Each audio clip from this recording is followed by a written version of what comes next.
The presenting sponsor of Pod Save America is Blue Apron. Better way to cook. Blue Apron's the #1 fresh ingredient and recipe delivery service in the nation. Their mission is to make incredible home cooking accessible to everyone. You know that they do this by supporting a more sustainable food system. They have high standards. We all know this. We also know that cooking together builds strong family bonds. Stronger together. Keeping people together. Stronger together. Blue Apron. Love Trump's hate. Anyway, Where's Wisconsin? Love you can Trump's now spend under $10 per person for a delicious meal. That is a great price. The featured upcoming meals include baked spinach and egg flatbread with sautéed asparagus and lemon aioli. A mediocre tuna salad you'll love because the secret ingredient is OxyContin. That's it. I have one. Keep going. Crispy salmon and roasted potato salad with pickled mustard seeds and creme fraiche sauce. Very French election themed. In honor of Macron. Choose from a variety of new recipes each week, or let Blue Apron's culinary team surprise you. What's the extremist right-wing recipe in the French election? It's like a burnt French fry. It's just a, I don't have a joke. Sorry. Anyway, remember, no weekly commitment. You can get deliveries when you want them. Each meal comes with step-by-step, easy-to-follow recipe card. You can prepare them in 40 minutes or less. So, check out this week's menu and get your first 3 meals free with free shipping by going to blueapron.com/crooked. Of course, you'll love how good it feels and tastes to create incredible home-cooked meals with Blue Apron. blueapron.com/crooked. Blue Apron is A better way to cook. Here we go.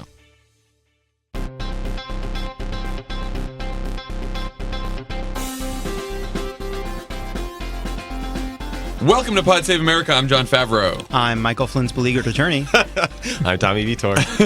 I'm not. I just thought of That's that. Jon Lovett. Jon Lovett, guys. Yeah, he's here. On the pod today, we are going to run an interview that we did with U.S. Senator Kamala Harris live in San Francisco on Saturday night at She our dropped event. an F-bomb. They loved her. That felt like a pep rally, not an interview. Those people were... That crowd loved a lot of things, including alcohol. We're gonna banish the Q&A to the depths of hell. You're gonna need to put 4 rings together to go find that thing. Let me just say, between Seattle and San Francisco, Seattle, you were much better behaved, and that's why you can hear the full episode of Seattle on that we put up yesterday as a bonus pod. But you will hear the Kamala Harris interview after we do the beginning, and it's pretty great. Tomorrow is the second episode of Pod Save the People with DeRay McKesson. Huge pod. It's great. It's up there on the charts. Listen, Bill O'Reilly. Let's be honest. Let's be honest for a second. We launch a podcast. We don't know how good it's going to be. You know, we say it's going to be great. We really don't know. You don't know till it exists. It's awesome. I'm blown away by how substantive. Like, I knew it was going to be a great show. I'm so excited by how great a host DeRay is. It's awesome. He does a very, very good job of starting with the basics and then getting into the weeds. Like, I bet a lot of people who listened to his interview with Andy Slavitt didn't know the difference between Medicare and Medicaid because they sound exactly alike. It's horrible branding. And now you all do, right? Now you're stuck knowing. Tomorrow he's going to be talking to tax expert and former Obama White House official David Kamen about the Republican tax plan. And then he's going to be talking to John Legend about John's mass incarceration efforts. So he's locking up a lot of people. He's anti. he's against it. John Legend is just Short cuffing Cliff's Note version, he's against it. Okay, good. Feel better. The merch is still up, by the way. If you want to get a Repeal and Go Fuck Yourself t-shirt. Yeah, as seen with Paul Ryan. With Paul Ryan. By the way, if anyone else gets a Crooked Media or Pod Save America themed shirt in a photo with Paul Ryan, we're going to send you a prize. TBD prize. TBD prize. And by the way, or anyone else. Or like Marco Rubio. Let's say you're a +1 to a Mar-a-Lago wedding and you wear it under your shirt. Oh, yes. And you can get Trump in the picture. There's nothing legal about that. We'll give you half the company. No, we just kidding. So today, obviously, by the time you listen to this podcast, Sally Yates will have testified before Congress. So we don't know. Well, no, but luckily we have a script from the future of how it's going to go. Oh, we decided we're doing this? We don't. Only if you know. We're not going to just kidding. So Sally Yates is testifying about General Flynn and his many lies. The breaking news is, first of all, just step back for a second and realize that Donald Trump and his team are blaming Barack Obama for them naming Michael Flynn the National Security Advisor, which is absurd on its face. Yeah. But now it has broken in the last few minutes that President Obama warned Trump not to hire him in the Oval Office. Personally warned him. One-on-one. Don't hire that guy. And I don't know that Trump took any of the advice that was given to him in that meeting. And you know what, guys? I don't think Barack Obama went up to him and was like, yo, this guy's got ties to Russia. It's untoward. I bet it was more like he's not up for the job. Which is why I fired him. It's a risk to the country's national security. And he ignored that advice. Also, by that point, we'd already known that Flynn had taken money from Russia, was at that dinner with Putin, had tweeted out a bunch of conspiracy theories, gave that crazy speech where he said, I mean, like, it wasn't like, oh, surprise, Flynn's a bad guy. On the election day, regurgitating Erdogan from Turkish talking points. And he's given his son, like, Pizzagate guy number one, the security clearance. Flynn's son, man, that guy's a piece of work. Obama warned him, Sally Yates warned them all that he had lied to the Russians and the Russians might blackmail him because they knew that he lied to the boss about discussing sanctions with the Russian ambassador. And so then, of course, to prepare for her hearing this morning, Donald Trump tweets and basically accuses her of leaking classified information. So just as a welcome to the hearing. That's what Trump tweets this morning. Anyway, they're trying to call her partisan when she's like a career official who put a Democratic mayor in jail. Yeah, it's crazy. Anyway, France. How about France, guys? Macron. Oui. Is that how you say it, Tommy? You did a whole French special. Yeah, I mean, I don't like to pronounce things in French. I just get, I psych myself out because that's Macron, something like that. And you just feel silly. That's pretty good. 4 years of French over here. The bottom line is Le Pen didn't connect with voters, and she didn't campaign in Wisconsin. She didn't campaign in Marseille. I mean, he's a 39-year-old former investment banker who's never held office before. Just think about that for a second. A 39-year-old. The youngest French leader since Napoleon. We're just a couple years away from possibly being president of France. Not a good thing. He's not the most exciting guy. He used to work for Francois Hollande, who I believe has a 4% approval rating. He's the current president of Socialist. He's deeply unpopular. Macron created his party a year ago. So this is like this crazy new thing. But the woman he defeated is crazier, Marine Le Pen, who's the head of the far-right National Front Party. They have a deep history of extremism, anti-Semitism, anti-immigrant language and policies. Her dad created the party in the 70s, and he's like boys with actual Nazis, incredibly anti-Semitic. Openly jokes about this. One thing that was this is how far to the right this party is. Israel is not allowed to talk to them. Yeah, that's right. He won overwhelmingly with 66% of the vote. She got 34%, but it was a very unenthusiastic vote. 26% of voters abstained. It's pretty remarkable. And her 11 million votes is a lot. I mean, it's double what her dad got when he made the runoff in 2002. But he was even crazier. He was worse. She tried to whitewash that history and disavow him and literally kicked him out of the party. But this has cemented her party, the National Front, as a major opposition party. There are parliamentary elections in June. They could win a bunch of seats there. And ultimately, 49% of voters in the election's first round supported anti-EU, anti-trade candidates. So you're handing the keys. The socialist Mélenchon was the combo. And so you're handing over, the reins to Macron at a time when all the problems they have economically as part of the EU still exist. All the problems related to the Syrian refugee crisis still exist. And now he's got to govern and try to solve some of these challenges. And everyone tries to draw this direct line between like Brexit to Trump to France. And I feel like that's probably a bad idea because there's individual problems with individual candidates, and she stunk up the place in the debates and was terrible in a number of ways. But there's this like anti-globalism, anti-trade, anti-EU sentiment that still exists in France, and like Germany and France are the heart of the EU and keep it together. Yeah, I think we should say that at the outset, all comparisons are obviously fraught when you're comparing our political system with others, right? So everything is taken with a grain of salt, stipulated. It's and yet there are some lessons you can still draw. Right. I'm very sick of narcissistic American Twitter basically using France as a proxy for their own feelings and biases. Like everybody's the same. Look, we have to be cautious. Can't draw comparisons, except for the one that confirms everything that I think. That one comparison that I agree with. Hashtag no labels. Well, so so he won 66-34. What's interesting is Macron outperformed all the polls and she underperformed all the polls. Mm-hmm. It was actually a bigger polling error than Brexit or Trump, but it was in favor of Macron. Oopsie. But it was in favor of Macron, so no one's going to care about that. Le Pen, and you did say that she doubled what her father got, but Le Pen's team had said that anything under 40 would be a huge failure for them, even though they thought they were going to lose. So she did get under 40, so that's good. So yeah, I mean, you alluded to the fact that there's a couple different basically the question: why no Le Pen, but we got Trump? Why did we get stuck with the ethno-nationalist authoritarian and they didn't? I think that one answer is the party system's different, right? Different voting process and different systems.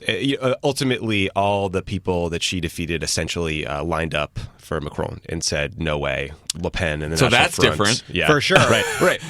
Right, like if Trump had run, look, if we are not a parliamentary system, we sort into these two big groups. If Trump had run in some national front party, and then the Republicans had nominated Rubio, Jeb Bush, or whatever, a Goldman Sachs pamphlet or something, and then it ended up being Trump versus Clinton, I think you would have seen a different response. We just don't live in that system. We were all so disappointed and so heartbroken by how many Republicans lined up behind Trump, and that's the difference. I mean, that made the whole difference. Yeah, Fillon, who was the candidate from the right, declined to endorse Le Pen and actually told people to vote for Macron. And it's interesting because he is from a different party, but ideologically, you could say that Fillon was closer to Le Pen than he was to Macron, and he still decided to, which is no courage points for no courage points for Fillon on that, but a Republican in the United States wouldn't have done it. And he also, his reputation was flushed down the toilet because of an embezzlement scandal, so his endorsement wasn't worth all that much. We had a few Republicans were decent. A few Kasich. Republicans, Kasich, a few others who refused to back Trump. Some intellectuals refused to back Trump, but the leadership of the Republican Party got behind our National Front candidate. Interestingly though, like some of the same factors tried to intervene in the end. You had WikiLeaks coming in and dumping a whole bunch of emails from the Macron campaign, and you had Jim Comey penning a really nasty letter to the editor. Outrageous! I can't believe Jim Comey got involved again. He was like, he couldn't see a door number 3, guys. He was said, like, I had 2 options: fuck over France or conceal. And Lordy, sacre bleu, I had no choice. One interesting thing, you did mention that Macron was fairly a dry candidate. He wasn't exactly an inspiring campaigner, but what very might have handsome. Not that it matters. Yeah. I mean, it did help, I think, that he was able to cast himself as outsider, anti-establishment, not part of either of the main parties, right? Like he formed this new party. He's younger, right? Yep. Like all things that Clinton didn't have going for her in the United States, right? So there was that, and there's this great quote from him in that final debate where he started attacking Le Pen as part of, National Front's been around forever, right? And so he said 70s. She was the heiress of a name, of a political party, of a system that has prospered for years and years on the back of French people's anger, which is an interesting way to sort of attack the right and the faux populist right. Like you could see someone doing that to Trump in 2020. Like you profited off the back of people's fear and frustrations. The same thing that you and your people have been doing and the Republican Party has been doing for 40 years, and what has it gotten for us? I like that. Isn't that good? I like that. I thought that was a cool... All right, take a note. Take a note. Put that in our back pocket. But you alluded to the... of course, there was a WikiLeaks Russian hack thing at the very end there. Didn't really work this time. Didn't do it. I wonder... Why would they wait so long? Especially when there's an actual media blackout in the closing days of a French election. What do you think about a media blackout at the closing days of an election? I prefer the First Amendment. You prefer the First Amendment? I do too. I think it's hard. I think it's an insane idea. It's so crazy. I don't get it. But it worked, oddly enough. Also, someone mentioned that they don't have Fox News in France. Yeah, you're right. They don't have a right wing organ to churn out bullshit all day the way the United States does, thanks to Breitbart and Fox News and whatever Tucker Carlson's saying at the moment. But I also think like the gleeful nature with which the U.S. press went through them and sort of plucked out inter-staff squabbles and stuff. That was one thing, but also an ongoing FBI investigation probably really amplified Hillary's some problems. unique circumstances in the U.S. I'm worried that Uday and Kusei Murdoch are going to have an idea for what to do in France next. Speaking of Fox News and right-wing media, did you guys see the news this morning that Sinclair is buying the Tribune Company, which will make Sinclair, which is fairly right-wing in their media, the largest provider of local television news in the country. And where do people get their election news from? The number one source is still local news. And by the way, it's a very scary trend, by the way. Also, Sinclair ran a ton of pro-Trump stories under the radar. Kushner made a deal with them. Kushner made a deal. Literally cut a deal. I've never heard of anything like that. To run pro-Trump stories in the final days of the election. It was this quiet bias. And I will tell you, like, local news, local television news backed by a right-wing organization is probably more dangerous than just openly conservative outlets. Yeah, right? and like The fact that local news and national news are inextricably tied came crashing down on my head in 2007 when I set up a series of one-on-one interviews with Barack Obama in local Iowa stations, and in one of them he sort of offhandedly mentioned that he didn't love wearing a flag pin, and all of a sudden it was blaring across the national news within minutes of the interview ending. Yes. The local news used to be like, here's how politics is affecting us locally, and now it's much more just a lot of regurgitating of what national political news is talking about, which is why you've talked about this, Lovett, a lot. Voters are becoming pundits. Right. Well, also, local news is under the same pressures that all parts of our economy are under. And so there's all this kind of effort to commoditize and aggregate. And so rather than having you buy up 150 stations and rather having 150 reporters working on 150 stories, you have a centralized process and you send one national news story to 150 stations, and that saves them a lot of money. And that consolidation means that there's more control in the hands of very few determining what people see in their local news. Also, by the way, local news is often inherently conservative in how it presents information. I mean, it bleeds, it leads is like the old joke, but like local news was making crime the central focus of every night long before Donald Trump decided to goose apprentice numbers by running for president. It is incredibly dangerous. The slow stripping of resources from local news outlets. I mean, look at the Boston Globe. Everyone saw Spotlight, or if you haven't, check it out. It's a really good movie. But some of the local investigations can root out corruption at the local level. It's irreplaceable. And to replace that with just having these local news stations be like a vessel for some conservative propaganda should tell you everything you need to know about why people in the country view things the way they do. To replace it with Steve Bannon's whiteboard. Yeah. Sounds like Crooked Media has to get involved here, guys. Yeah, we're going to have to get local. Think global. Think globalist. Act localist. This is also, by the way, going to increase... I think you just got a title for the episode. I like that a lot. It's also like local news being this kind of an organ of right-wing media is just going to increase this divide we have around news, which is people under 40 are cutting the cord. They're not watching television. They're not getting the news in the same way. And the Trumps, the retired people, the older people, the people that have been watching news this whole time are going to continue to get this kind of narrower and narrower band of information in front of them. Yeah, and they're going to have a different worldview, and it's not going to be their fault. It's going to be based on the information they get every day, and we don't spend enough time talking about Let's this. not remove their agency entirely, but they have agency, but it is propaganda works. Speaking of propaganda, let's talk about the Kushner family. Globalist grifters was the name of my notes. I have jaw-dropping corruption. Is the headline here. Not even so. Washington Post ran a story about the Kushners in China. So Donald Trump signed a law to extend a visa program. This has been a controversial visa program that allows foreign citizens to win fast-track immigration in return for investing $500,000 or more in American properties.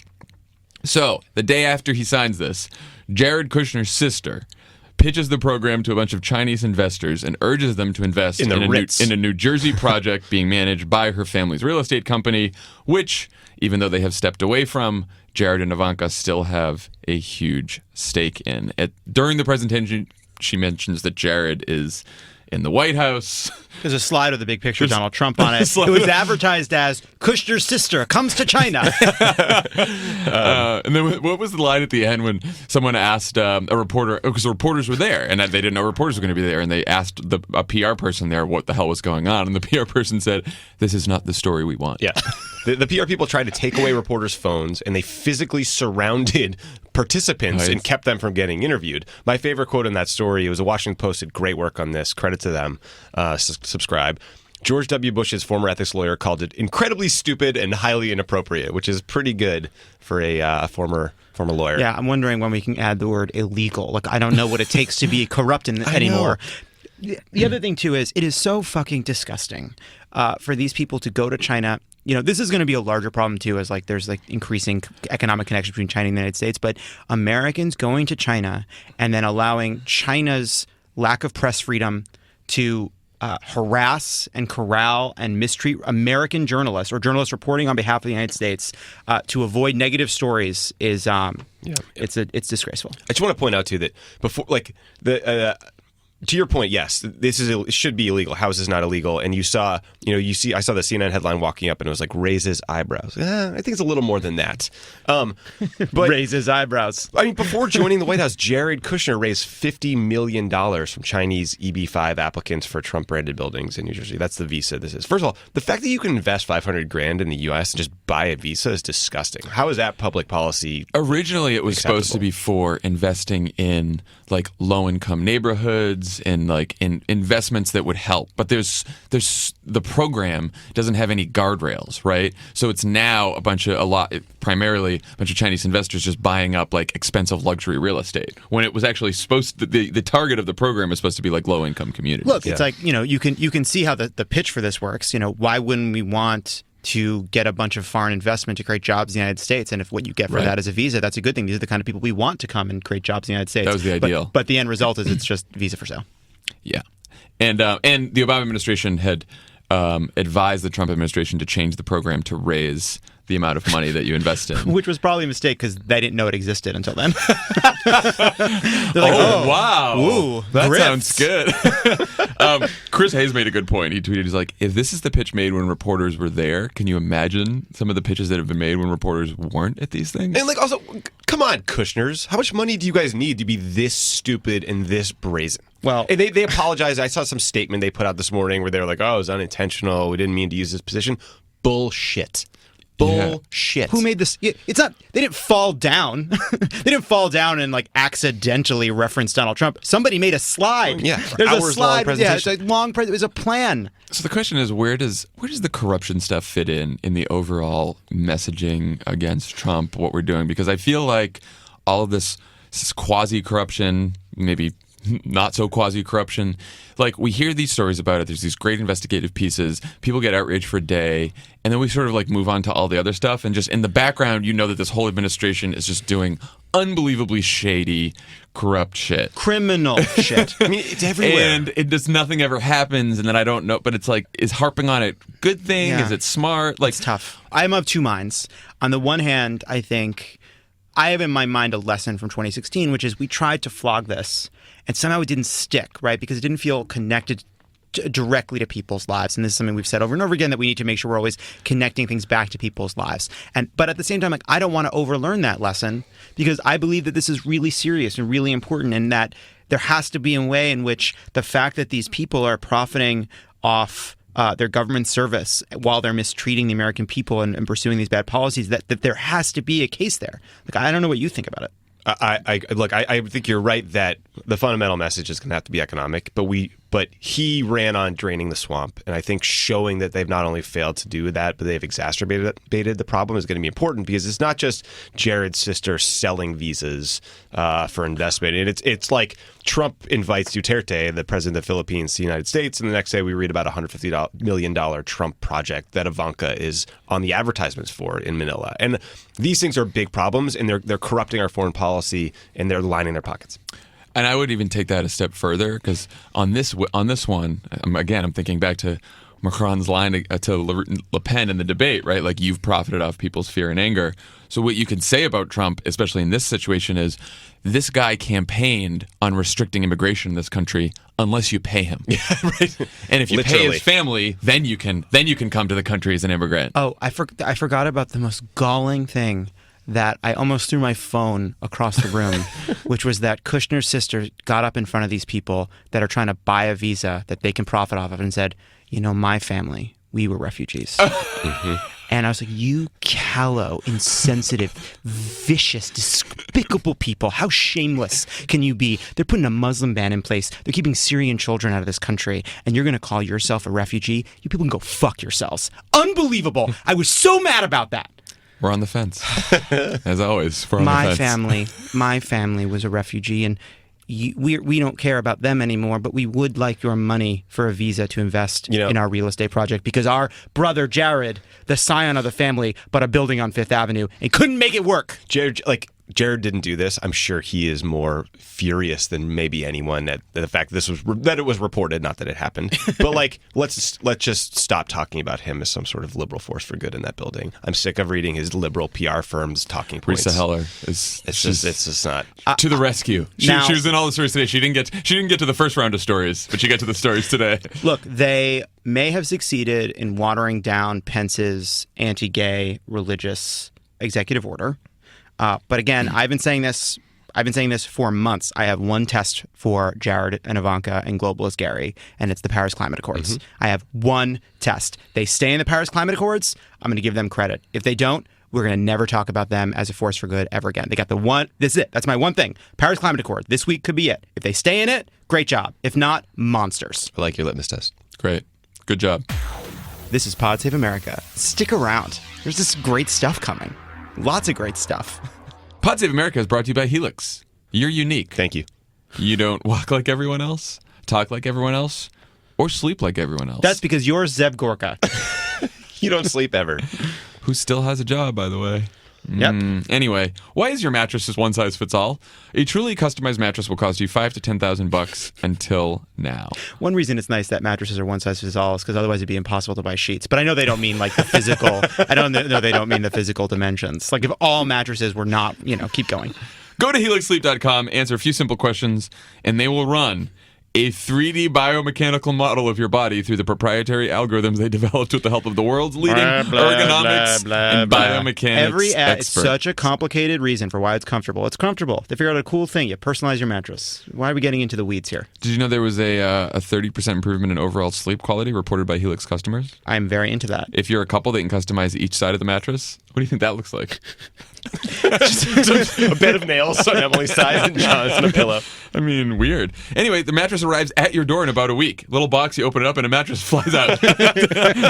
Just do it for that. Yeah. If you survive the unboxing, it's wonderful. You have 100 nights to try it out, and if you don't love it, they'll pick it up for free and give you a full refund. No questions asked. Yeah, maybe a little awkward, but they'll still take it. Do you employ these people to go door to door and pick up mattresses that people aren't happy Yeah, with? just you got to put a pair of gloves on. Anyway, go to helixsleep.com/crooked. Get $50 off your order. That's helixsleep.com/crooked. helixsleep.com/crooked. A better way to sleep. A better way to sleep. $50 off. We shouldn't gloss over that. Pod Save America is also brought to you by Lyft. I have an announcement.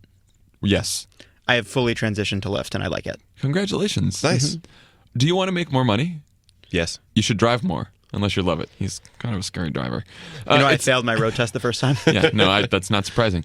Anyway, it's never been easier to give yourself a raise. Lyft believes that being a ride-sharing driver should be fun. If you're having a good time, so are the passengers. I don't know if that's definitely Not true, but necessarily whatever. It's true, it's but- conjecture. You could have too much fun, and then it's much less fun for the passengers.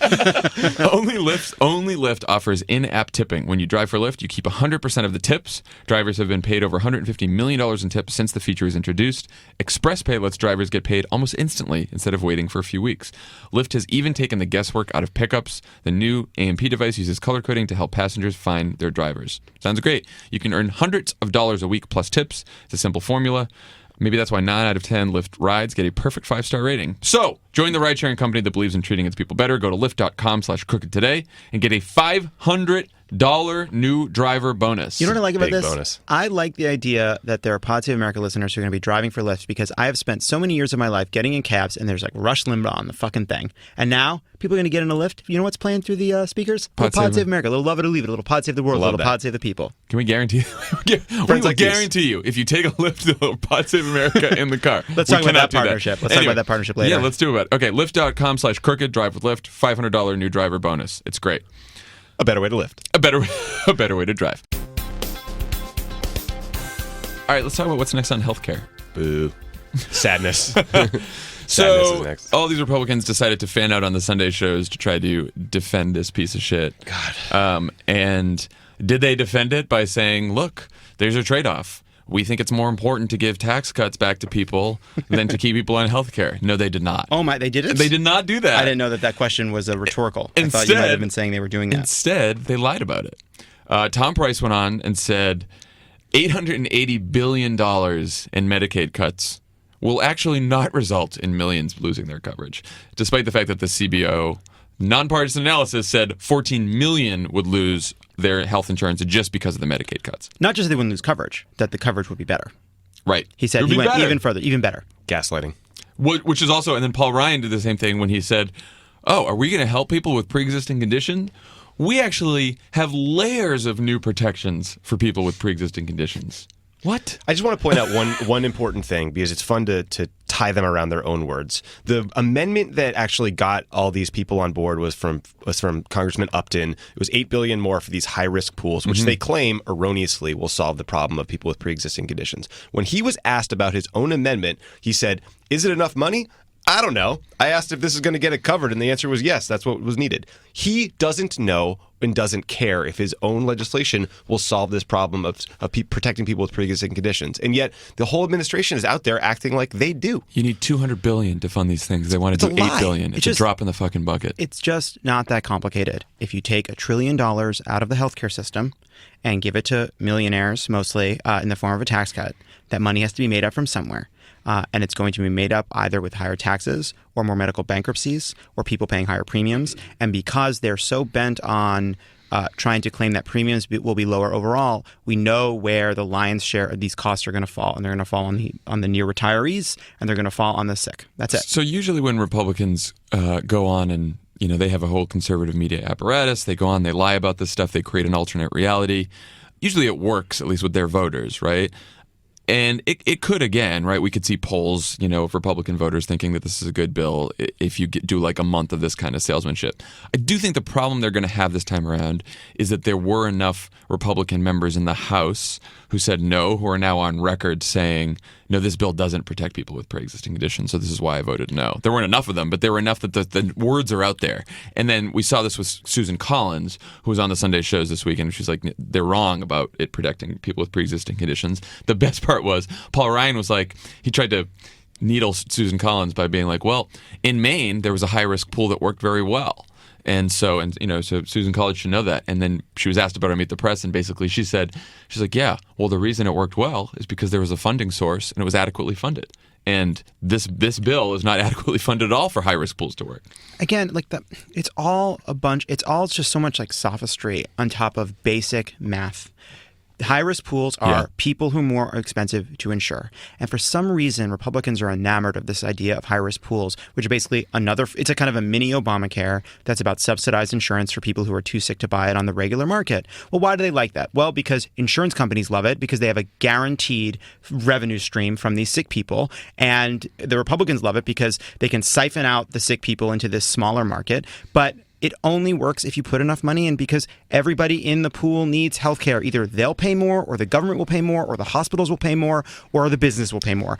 Everybody pays for the health care. And what's so frustrating about this whole debate is, and underpinning it all is an argument that Obamacare is collapsing. And that's not true, but even you read stories about how the last insurer might pull out of Iowa in all but 5 counties offering plans for 2018. So I did a little research into why that's happening. It's because there's so much uncertainty has been created by Donald Trump and Republicans in Congress that these guys are saying, we don't know if we can offer plans anymore. They are creating a problem that they're pretending to solve, and they're actually just going to hurt millions of people. That's been the plan the whole time. That's why he keeps saying Obamacare's dead. And every time he says it, these insurance companies who have to plan ahead of time worry that there's not going to be a market for them to participate in, which is why some of them are pulling out. And look, they have been complaining for years that there were problems in the healthcare system, there were pre-existing conditions, there were the uninsured, and they decided to fix it by revamping 1/6 of the American economy. Why did they do that? We didn't think that was the right thing to do. Obamacare has problems, right? There are fixes that even compromise fixes about regulation and more subsidies. There's a way in a sane, rational world, Democrats and Republicans could come together and put together a bunch of fixes that would make Obamacare work better. But instead, they look at problems, and there are real problems of insurers not being able to kind of work within these exchanges, and they want to throw out the entire program, because what they want to do is take the government out of the healthcare business. They want to cut $1 trillion in spending, and they want to outsource Medicaid to the states so that they can basically slowly but surely erode the federal government's role in healthcare. Yeah, that's about it. That's it. The interesting thing, though, is so Susan Collins clearly wants to start from scratch. Dave Bratt, a House Freedom Caucus member this weekend, said about the Senate, they better not change the bill one iota. If they do, you won't have the 20. You won't have the 218 Dave Bratt. votes. Okay, buddy. No, so shut up. It does. the Senate bill could go one of two ways. It could go in one direction that to make sure that you get Murkowski and Collins on board, so it's moderate enough to get them to pass, or it could go in the direction to make sure you get Ted Cruz and Rand Paul and Mike Lee on board.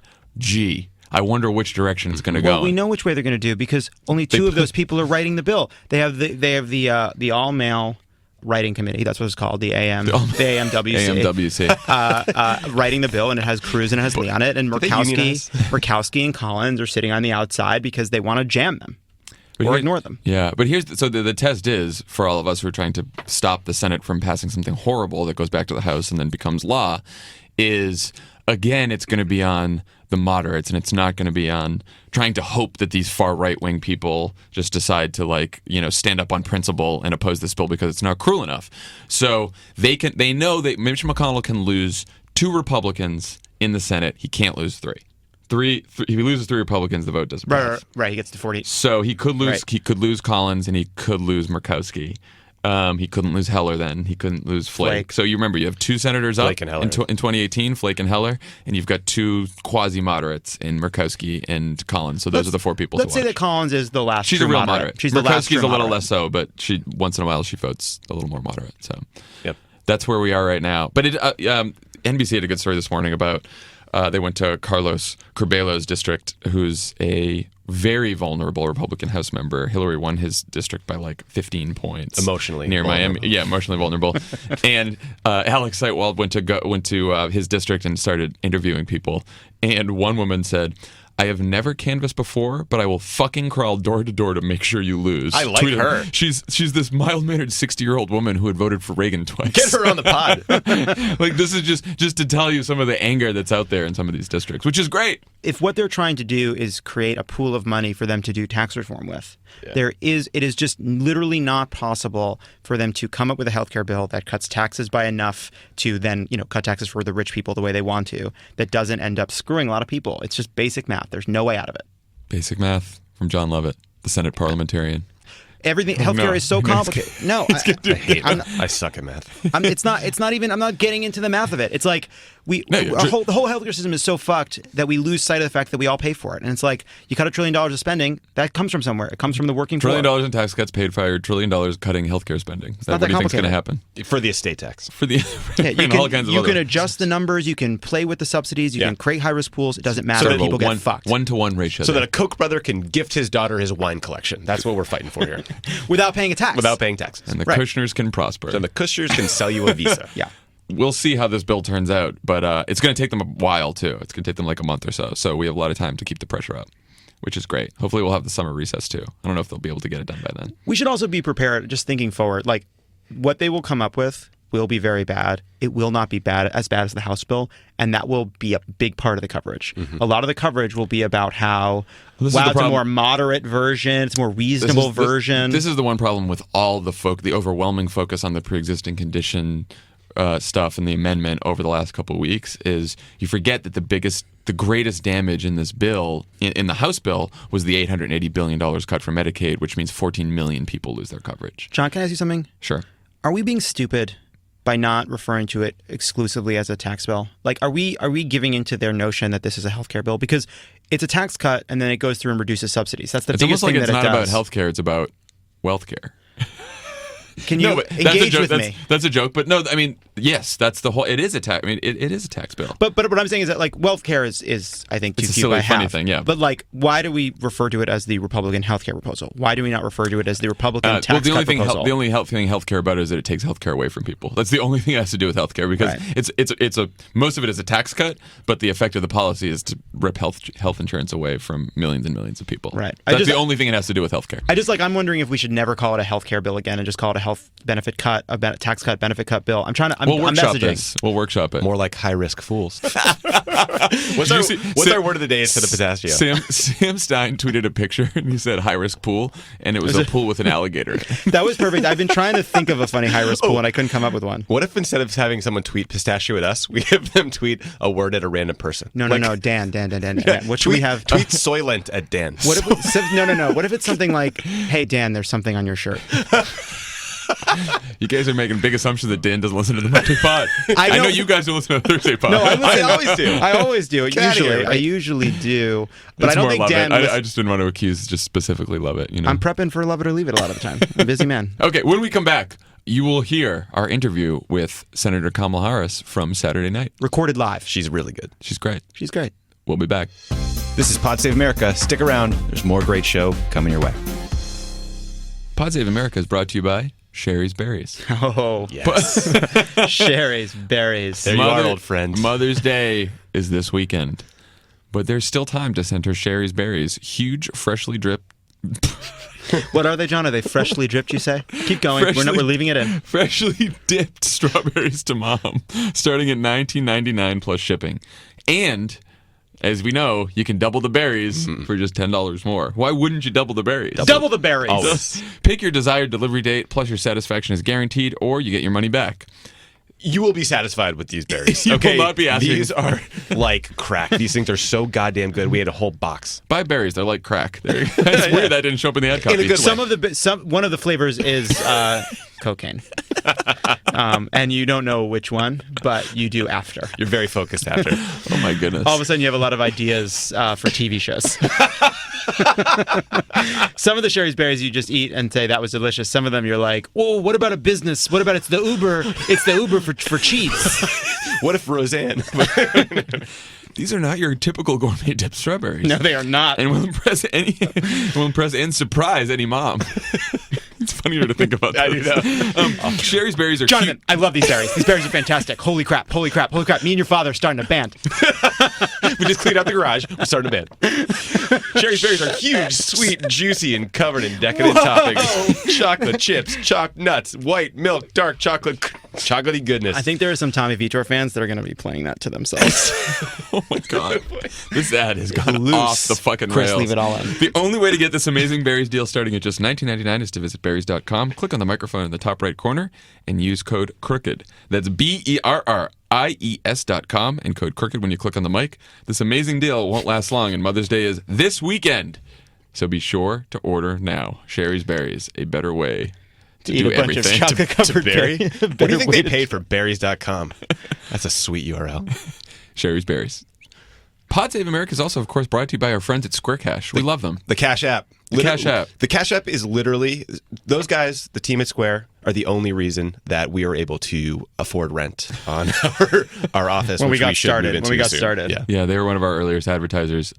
And as we know, it's the least annoying way to pay people back. That's what Gizmodo says, but that's also what we say. Yeah, again, I don't care what the rump of Gawker has to say. I'll tell you, it's great. We love all you guys at Gizmodo. It helps I all love people, Gizmodo. but it also helps small businesses. They're a great company. Yes. The, Download the free Cash App, link your debit or credit card, send money to anyone with the phone number or email address. They get a notification they just received cash, and that's it. I've been on a bunch of emails about how to pay for things like John's bachelor party and the various expenses that are going to be associated with said bachelor party. And someone's like, use this app, use this app. No. Don't boss me. Cash App. I tell people we're moving to the Cash App. It's a better way to app. I did that for another bachelor party. I did it for this. I go on a lot of bachelor parties, guys. A lot of my bro-y You're friends such a are getting bro. married. A lot of my friends are getting God, married. you're a bro. I am sick of being the only gay guy on a fucking bachelor party. Cash App, if you're the only gay guy at a bachelor party.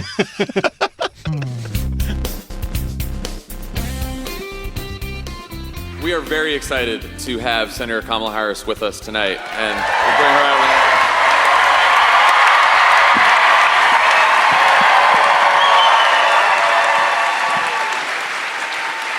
Good to be home. Yeah. Thanks for joining us tonight. It's so great to be with Really you guys. appreciate it. So we were just talking about healthcare. Yeah. So Democrats need 51 votes in the Senate to stop this thing. Obviously very difficult. Yeah. I saw Schumer said last week, we're going to use a lot of procedural tools to slow this down as much as possible. Can you shed a little light on what's the plan in the Senate to try to slow this down, stop it from happening? What can we do? Well, the first thing we've got to do is to speak the truth. And the truth is that these folks are playing politics with public health. The truth is that I heard part of your conversation. If the Republicans want people to lose their health care, then the Republicans need to lose their job. It's really that practical. And you know what's fascinating about it is the bill that they have sent over on many levels, in many respects, will turn back the clock to before the Affordable Care Act. Oh, yeah. It's worse than things were before the Affordable Care Act. So they're engaged in all of this happy talk that is not truth. You can say whatever you want up here. Yeah, we say bullshit on this show. On this podcast. We got an E right next to it. Swearing is very in with politicians these days. I have all kinds of words. And, you know, essentially, fundamentally, the problem is that I believe this is an issue of values. They believe health care is a privilege, not a right. Right. And this is a matter of values. And so if you can pay for it, you can get it. Like this guy, this congressman, you know, so you might as well say, well, people don't starve because they don't have food. What the fuck is that?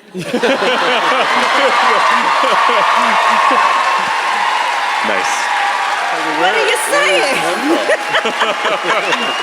Very exciting. How can you say that? Nuts. It's just, it doesn't make sense on a fundamental level. Yeah. And it's not truth. And that, you know, again, it's just not true.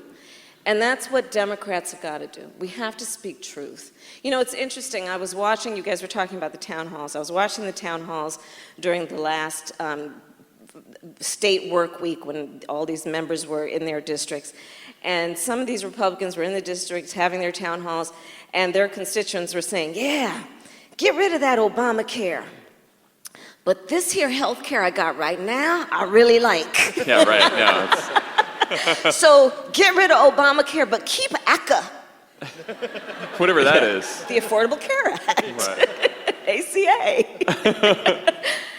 So, you know, we've got to speak truth. So is there a plan in the Senate, though? Like, I mean, have you spoken to any Republican senators or know of any Republican senators who, you know, might decide not to go as extreme as the House bill, like Susan Collins or Lisa Murkowski or even some of these senators where there's been a Medicaid expansion in their state? Like, is there hope that maybe there we can is slow this hope. down? I've not talked with them about this last one because it just came down. Right. But based on what we knew before, I think there is hope. I think people like Susan Collins and others who know that if they care about their constituents and they are in tune with what's going on with their constituents, they know this is not a good plan. When you're talking about defunding Planned Parenthood, when you're talking about a situation where seniors are going to have to pay 5 times more versus 3 times more, just on the merits, it's wrong, and they know that. And I think their constituents are going to speak truth to them if they don't speak truth out loud.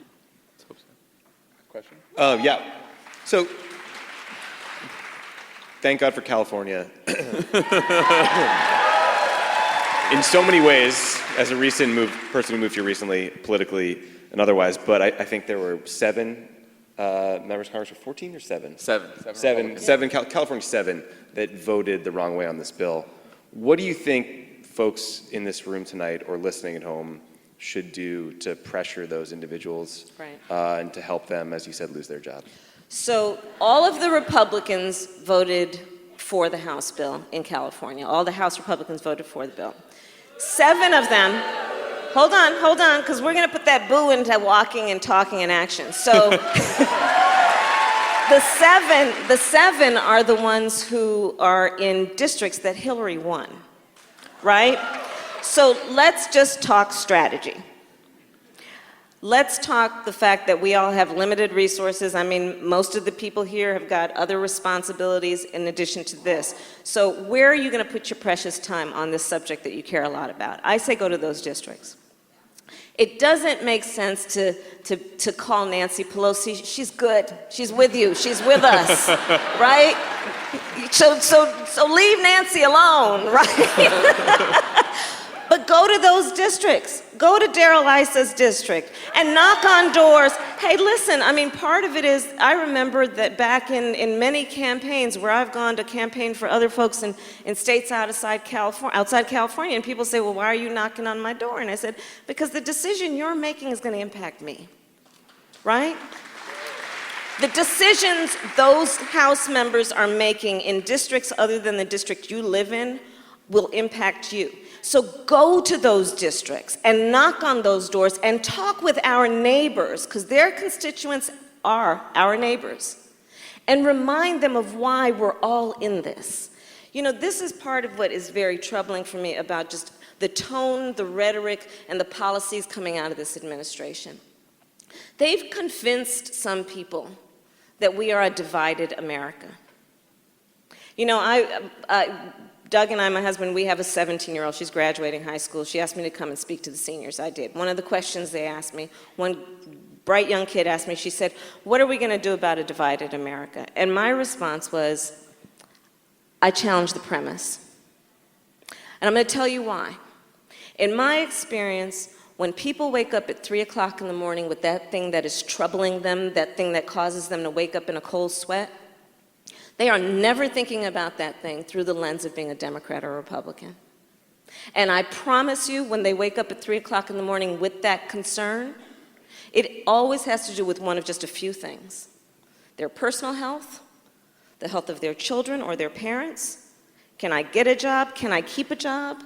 Can I pay the bills by the end of the month? Can I retire with dignity? So let's approach this from that perspective and walk and talk on those 7 House members' doors and their front steps. Yeah.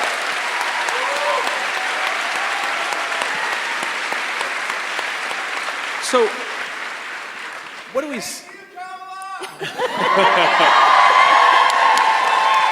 Oh, I love this. Before we move off healthcare, what do we say to someone like that who might say, you know what, I hate this bill, I think it's awful, I think it's terrible, but even on the Affordable Care Act, you know, I know some people in my life who've benefited from the Affordable Care Act, but my premiums are still too high, my deductibles are still too high. What are Democrats going to do better to improve this bill? Do we need a positive message about what we want to do on healthcare? Sure, I think we always have to have a positive message. We always have to have a plan. But step number 1 is do not eliminate it, because there are people who are literally going to lose their health care. And when we're talking about California, we're talking about 3 to 4 million people that will lose their coverage if this thing passes. Nationally, we're talking about 24 million people. Those are human lives. Those are real people. But then, you know, and talk about improving it. I mean, I think one of the things that we have got to do is deal with prescription drug costs.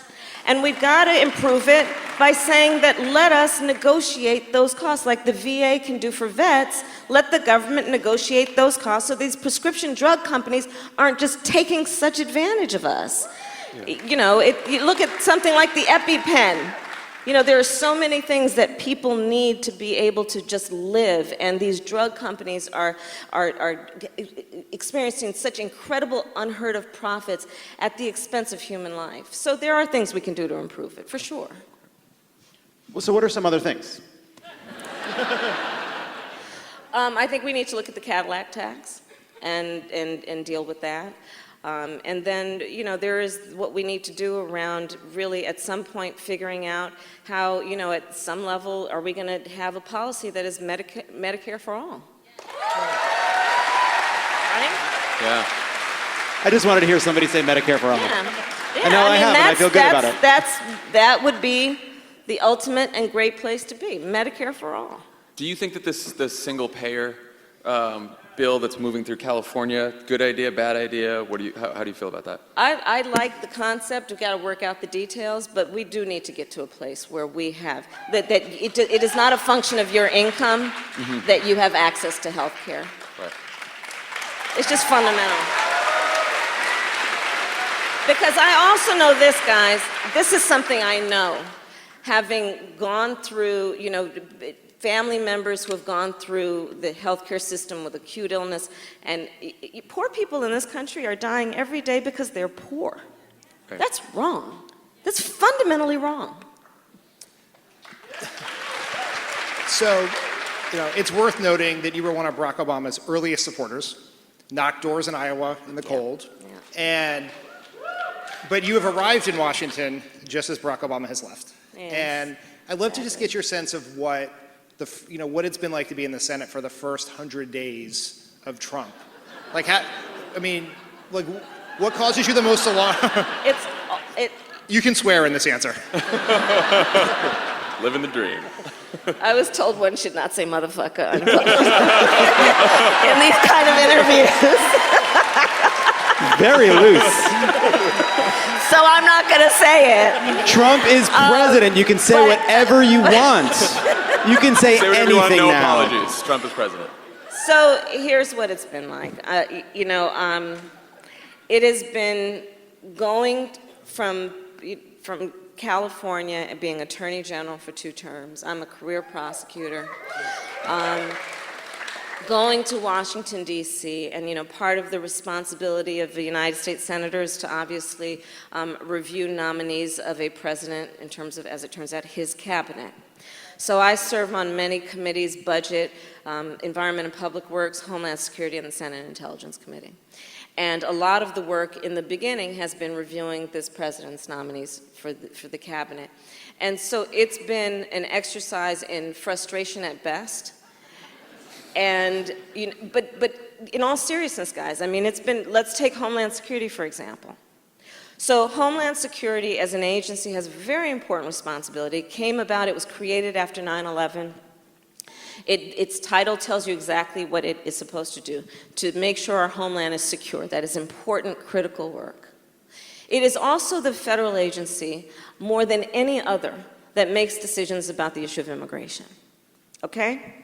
So California has an outsized stake in the outcome of this conversation. We have more immigrants, documented and undocumented, than any state in the country. Right. One of the things that makes us great. And so here's the deal. He appoints a guy to head that agency, General Kelly. Yeah. John agrees. That Right. guy. And I'm sitting in the committee hearings, and so one of the things about being a freshman, you ask your questions last. So I'm there, and it comes to me, and I ask this guy about dreamers. And I say, General Kelly. So there is this population subpopulation of immigrants who are young people who arrived in the country, many as toddlers brought by their parents. They're dreamers, and under the previous administration, we rightly created a policy called DACA, where we would defer action on deporting them if these dreamers could answer a litany of questions and go through a vetting that would determine the circumstances of their arrival. What are they doing now? Are they committing a crime? Have they committed crimes? Are they productive? And if these kids answered those questions in the way that and cleared the vetting, they would receive DACA status. We would defer action on deporting them. So I said, General Kelly, I'm sure you're aware of this. And then I held up a piece of paper that was paid for by your tax dollars, the United States government. And I said, and in fact, this, I've learned all these acronyms, is an FAQ. It's called a frequently asked question sheet. And so one of the questions, because it is frequently asked by the dreamers, is if I give you all this information about myself and my family, will you share this information with ICE? And we told them no. So I said, General Kelly, are you willing to keep America's promise and commitment to these kids? And he would not. I then met with him in private. And I asked him, so, these dreamers, and it occurred to me that I should ask another question. And so the question I asked him was, General Kelly, have you ever met a dreamer? Turned out he hadn't. It's okay. Not everyone has had the kind of exposure and experience, and so we want to enlighten and educate people. And I said, well, so, I'd like to set up a meeting for you, because you need to understand that this is a population of people who are serving in our military, they are in our colleges, they are working in Fortune 100 companies. He says to me, well, can I meet with their representative instead? Then I submitted questions for the record. Those are called QFRs. Asked the same thing, and he said, well, I will maintain and support the essentially the policy of this president on immigration. And then within practically hours, the Muslim ban came down. And by the way, I voted no against him, and I urged other people to vote no. Yeah. And so then, because the story keeps going, so then it was the Muslim ban came down on a Friday. I was at our apartment in D.C., had to stay there through the weekend on a Saturday, and my phone starts blowing up, and it's all these lawyers I know who are hanging out at SFO, LAX, and Dulles to rush to these airports to assist the refugees who arrived on our shore and were being denied entry. So these lawyers are calling me up, Kamala, we're here. The families are practically on the other side of the door, but we're not being given access. So I called General Kelly at home. Because I have his number. He appreciated that. So much so that he said, why am I calling him at home? And I said, because these families are there. And there's a stay that just got issued, so you need to let these lawyers have access to them and let them go. Well, we're sorting out the details, and we'll speak, and the Department of Justice will render its opinion, and then within practically hours, Sally Yates was fired. But I'll tell you, this is what caused it for me to, as my first bill, to drop a bill that we named the Access to Counsel Act, that if passed would prevent them from denying refugees or immigrants who arrive at our border by sea, by plane, by train, access to an attorney. And I can't believe that has to be a bill. That's right. It's not the law already. Well, and that's the point also. I agree with you, which is that this, I'm hoping, will receive bipartisan support, because regardless of the issue of where you are on immigration and a so-called wall, the reality is this is about its fundamental values and ideals of our country, right? That are present when we wrote the Fourth Amendment, the Fifth Amendment, the Sixth Amendment. It's just about saying due process, and so we'll see where it goes. But this is part of what's wrong with this administration. You give people due process. Instead of just you're going to build a wall, you're going to shut people out of our country, you're going to say no access without due process even. So it's hypocritical when you talk about making America great again. Yeah. And you are denying the fundamental values that created us as a country, those values and ideals that were present when we wrote the Constitution of the United States.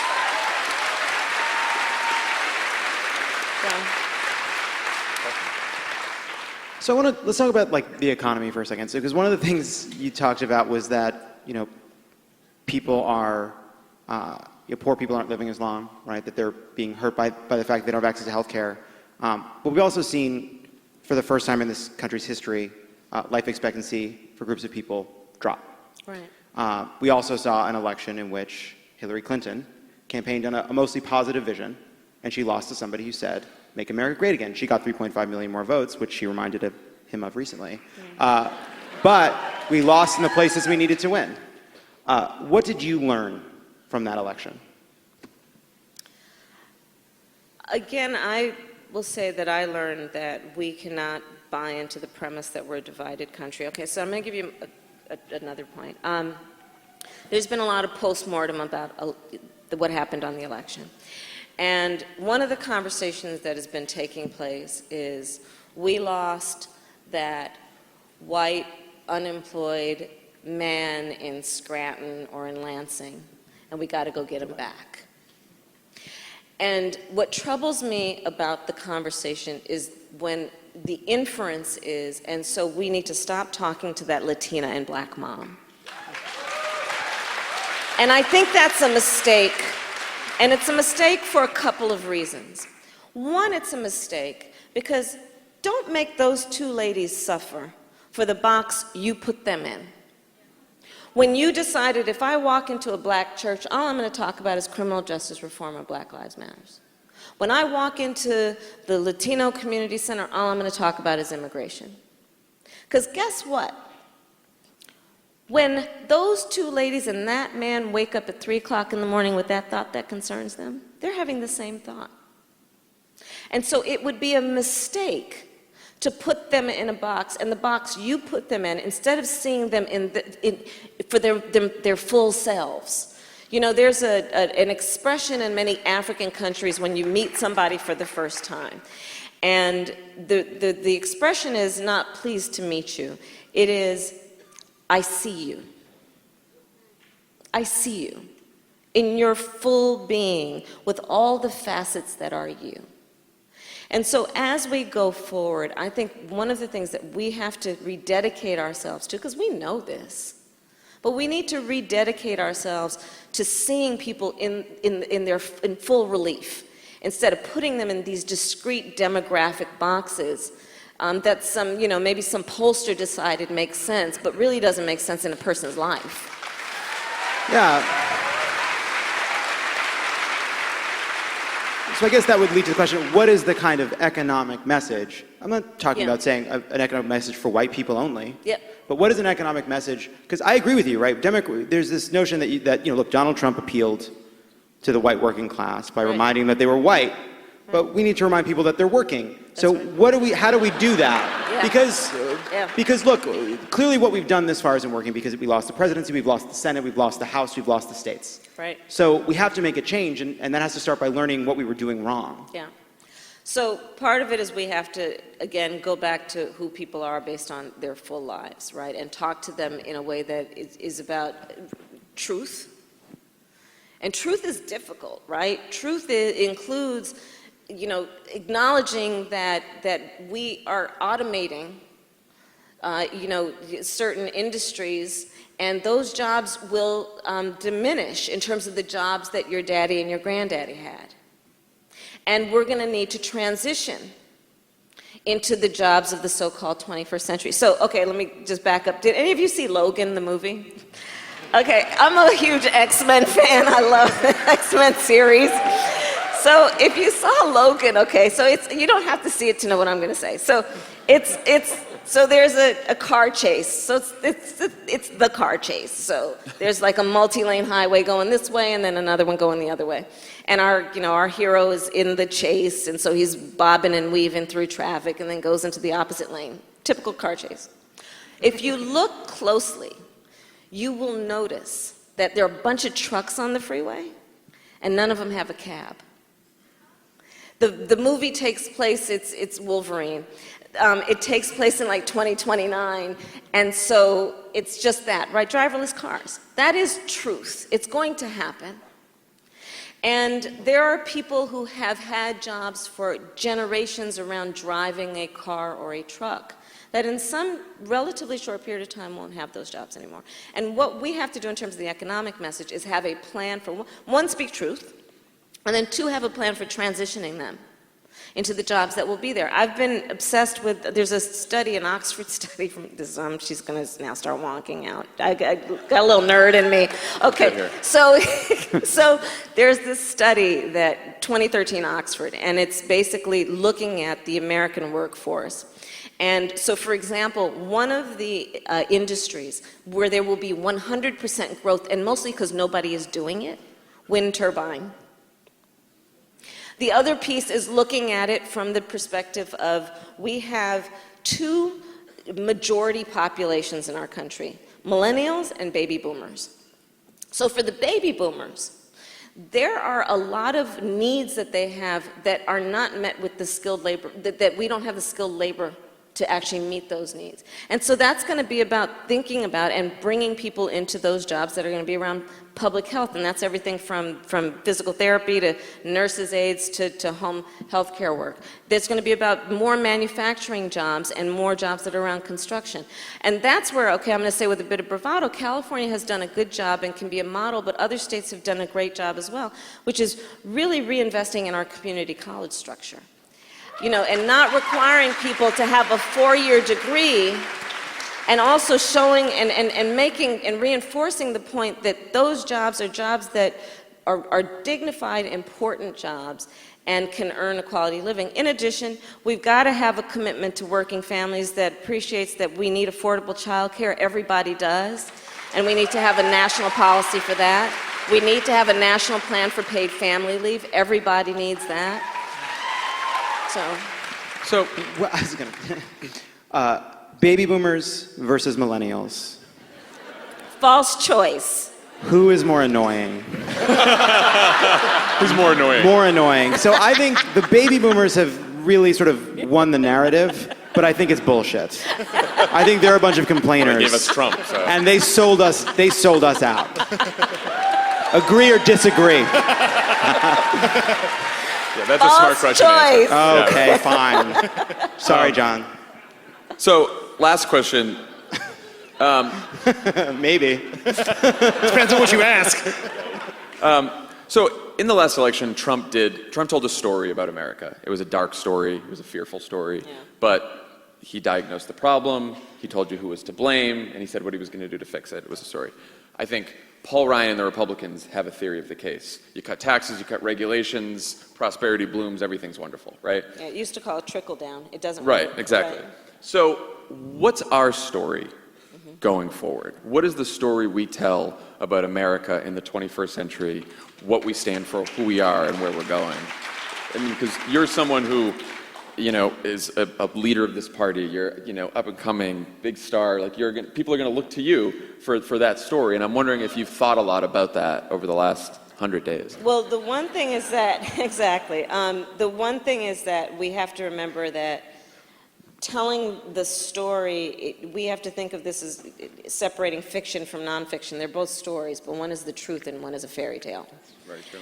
And so let's start there, right? And that means telling the story about the truth, about what is existing in people's lives and actually seeing them and then speaking to them in the context that they're living every day, in the context of what wakes them up at 3 o'clock in the morning. I'll say also that I think there is a part of it in terms of what we can rededicate ourselves to in terms of leadership, all of us being leaders, is to rededicate ourselves to coalition building. So this gets back to that point about the universal truths. We all have so much more in common than what separates us.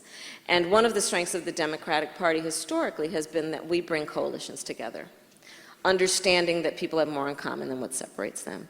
And I think this is a moment in time that we are doing that, and we've got to keep doing that and bringing all these communities together and not breaking people down by certain demographics and instead bringing folks together, because we'll be so much powerful.